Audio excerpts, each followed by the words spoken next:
অন্তর্বর্তী সরকারের অধীনেই নির্বাচন চান স্থানীয় জনপ্রতিনিধিরা। অন্তর্বর্তী সরকারের অধীনে স্থানীয় সরকার নির্বাচন চান জনপ্রতিনিধিরা।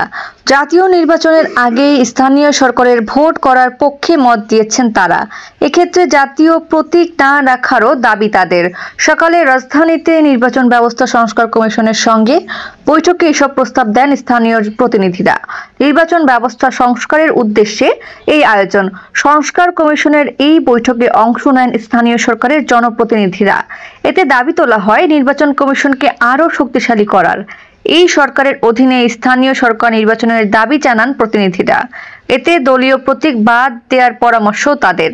একজন স্থানীয় সরকার প্রতিনিধি বলেন, পরিবেশ তৈরি হলেই আমরা বলেছি নির্বাচনের কথা।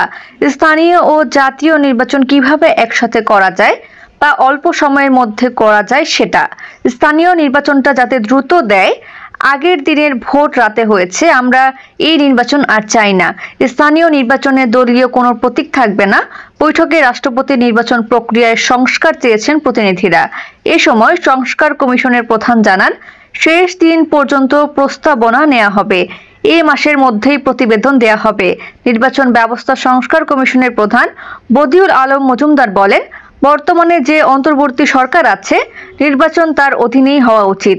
প্রথমে স্থানীয় সরকার নির্বাচন, তারপর জাতীয় নির্বাচনের কথা বলেছেন।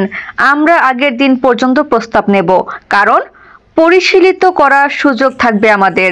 আমরা 31 ডিসেম্বরের মধ্যেই শেষ করতে চাই। স্থানীয় সরকারকে স্বাধীন ও শক্তিশালী করার দাবিও জানান প্রতিনিধি।